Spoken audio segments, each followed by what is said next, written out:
Kagulat World. Ang bawat tennis fan sa Pilipinas at maging sa Russia ay tila pigil-hiningan ngayon.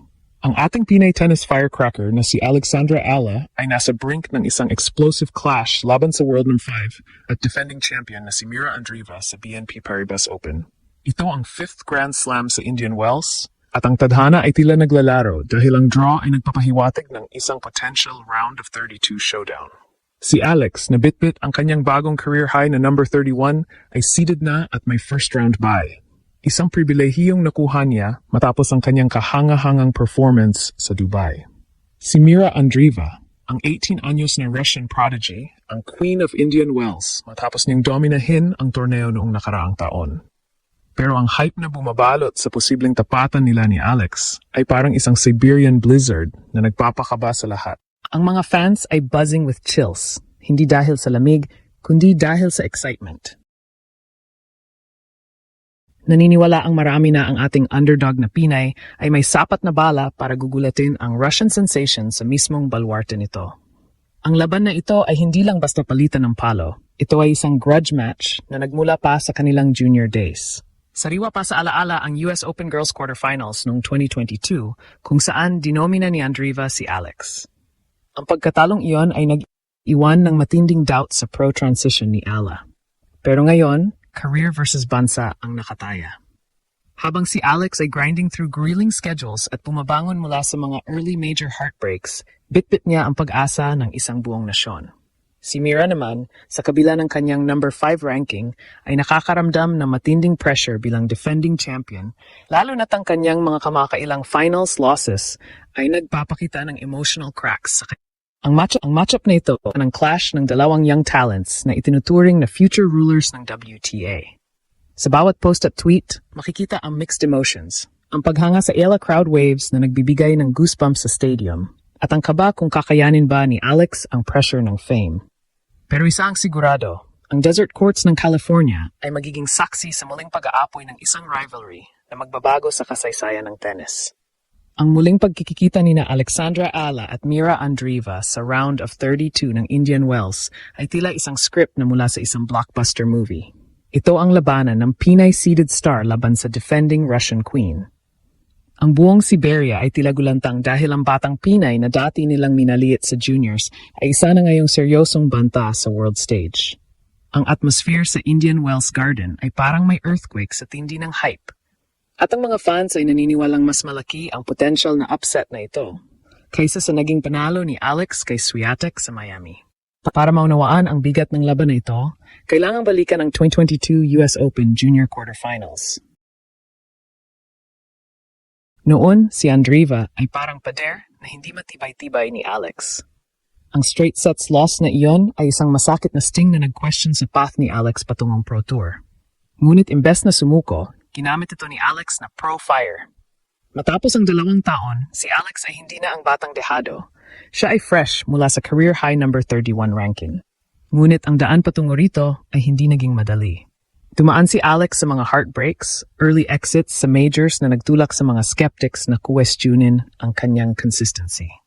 Ang non-stop grind at isolation sa tour life ay nagdulot ng pagod, pero sa bawat tapa, laging may respak. Ang kanyang mga tagumpay sa Dubai laban kina Jasmine Paolini at Sorana Cirstea ay patunay na ang variety ni Alex ang kanyang lihim na armas. Habang si Alex ay bumubuo ng kanyang WTA milestones, ang national expectations ng Pilipinas ay nagsisilbing double pressure. Ang mga diaspora cheers ay nagbibigay sa kanya ng goosebumps, pero kasabay nito ang takot na baka ma-overwhelm siya ng atensyon. Sa kabilang banda, si Mira Andreeva ay nasa ilalim din ng matinding spotlight. Bilang 18 anyos na defending champion, ang pressure na protektahan ang kanyang corona ay nagdudulot ng emotional cracks. Ang kanyang recent dip sa performance ay nagpapakita na kahit ang isang world number 5 ay may kahinaan. Ang epekto ng matchup na ito ay worldwide. Sa Indian Wells, nakilala sa pagtatala ng record crowds, si Alex ay predicted na mag-pack ng stands. Ang kanyang crowd magnet status ay madalas ikumpara sa isang football frenzy atmosphere, maingay, buhay, at puno ng passion.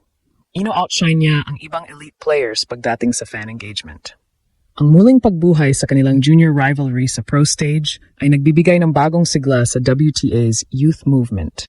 Naniniwala ang international tennis community na ang lefty variety ni Alex ay ang perpektong counter sa baseline power ni Mira.